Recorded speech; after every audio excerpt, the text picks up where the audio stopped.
that I am a liberal, you're a conservative. My condolences. Maybe by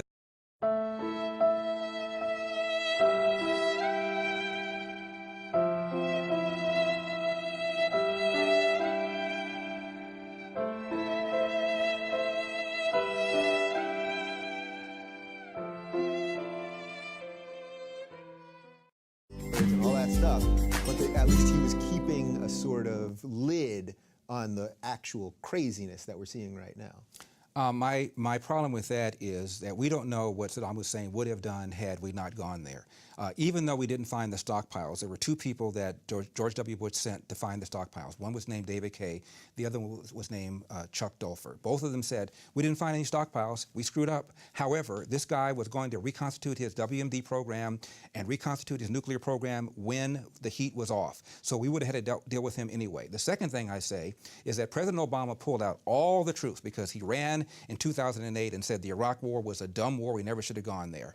Gotcha, bitch. Over the advice of Hillary, his Secretary of State, over the advice of his then Secretary of Defense, Leon Panetta, over the advice of his former Secretary of Defense, Robert Gates, over the advice of the Joint Chiefs, he pulled out all the troops. He was warned, if you do this, there'll be a vacuum. He did it anyway. Ray Odierno is a member of the Joint Chiefs. He just retired, and he gave a speech when he retired, and he was asked if does he believe that we should have left people there? He says, yes. Had we done so, ISIS could have been dealt with. So in my opinion, however you feel about it, when Obama walked in and inherited this mess, he should have made it better, not worse. He made it worse. So he go into the wrong war, Got into him! the right war for the right reasons. I think the intelligence was good, and I think the problem was when Obama came in, he wanted to get out so quickly that he did not realize what the aftermath would be. And I'm not the only one who said this. Robert Gates has written a book, scathing attack, the most scathing attack on a sitting commander-in-chief by a former cabinet member I have ever read. Yeah. And he even recently, just a few days ago, Dave, said that Obama's national security and foreign policy advisors are dangerously naive.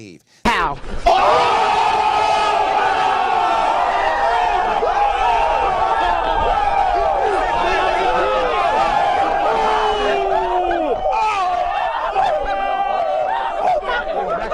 They see the world through this prism that they want, which is why the Benghazi thing happened. The reason the Benghazi thing happened is Obama's running in 2012. GM is dead. GM is alive. Osama bin Laden is dead. And Al-Qaeda's on the run. Therefore, Benghazi was not thoroughly defended because they thought that the Libyans were happy with us because we got rid of Gaddafi. Yeah. And so, in my opinion, the Obama administration sees the world through their prism of this ridiculous idea that if we are nicer to people and reach out with an unclenched fist, they will reach out in kind. The world doesn't work that way. We have bad people who hate us, and we need to deal with it.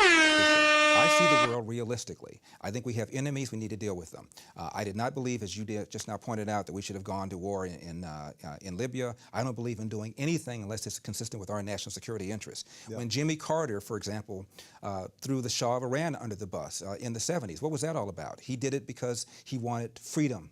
He wanted to liberate the people who were behind bars. The same people we now call terrorists, these are the ones that Obama forced the Shah to let out of prison, and they ultimately toppled the regime. Oh, What's that all about? It's not our job to impose democracy. It's our job to make sure that countries are not our enemies. Our countries are doing things that are consistent with our own national security interests.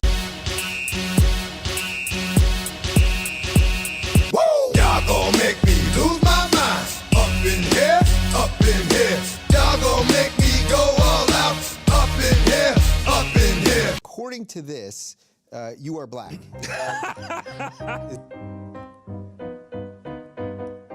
With so much drama in the LBC, it's kinda hard being Snoop Deal Double G. But I somehow, someway, come on funky act like every day. Rolling down the street smoking endo, sipping on gin and juice. Laid back. With